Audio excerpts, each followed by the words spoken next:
Personal na binisita ni Pangulong Ferdinand Marcos Jr. ang Benguet Agri-Pinoy Trading Center o bagsakan ng gulay sa La Trinidad, Benguet ngayong araw para kumustahin ang kalagayan ng mga gulay vendor. Aminado ang Pangulo na nagulat siya sa ulat na may ilang magsasaka mula sa Mountain Province na hindi na nagdadala ng gulay sa Metro Manila at iba pang lugar dahil sa taas ng presyo ng produktong petrolyo.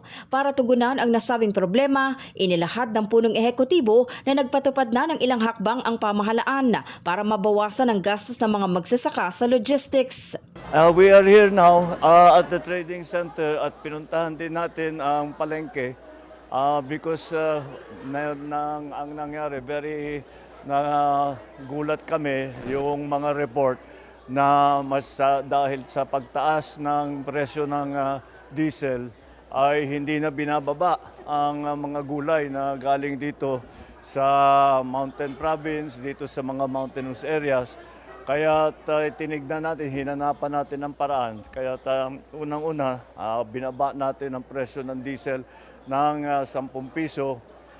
Tapos yung mga charges ng mga local government, winave na muna. Tapos tinanggal na rin natin ang toll fee para sa mga truck na bumababa. Yung 10-wheeler yata 3,000 ang binabayad. Yung 4-wheeler, 1,000 ang binabayad. Ngayon, hindi na sila kailangan magbayad for a short time hanggat matapos itong problema natin sa pagtaas ng presyo ng langis. Binigyang diin ng presidente na layunin ng mga hakbang na ito na matiyak ang tuloy-tuloy na supply ng pagkain at mapanatiling abot kaya ang presyo nito sa merkado para madagdagan naman ang kita ng mga magsasaka at hindi masayang ang mga agricultural products. Bumili ang Office of the President ng humigit kumulang 20 tons ng gulay mula sa mga magsasaka sa La Trinidad, Benguet at Urdaneta, Pangasinan.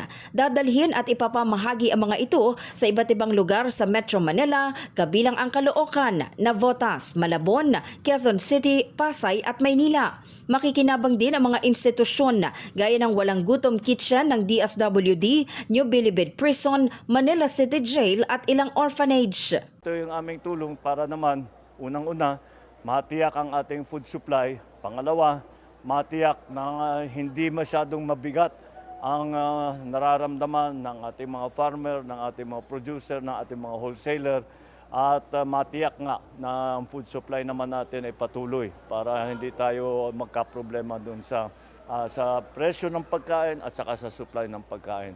Kaya mabuti at nakausap ko yung mga iba na nagtitinda rito para yung kanilang mga suggestion kung ano sa palagay nilang kailangan pang gawin. Isinabay na rin ang pamamahagi ng mahigit 8.5 milyong halaga ng farm inputs at equipment, mga fertilizers at higit 7 milyong pisong tulong pinansyal para sa mga kooperatiba upang mapataas ang produksyon at mapalakas ang kabuhayan ng mga magsasaka. Tiniyak ng Pangulo na tuloy-tuloy ang pag-aaral at pagbabantay ng pamahalaan upang maramdaman ng publiko ang tulong sa gitna ng epekto ng crisis sa Middle East sa presyo ng langis.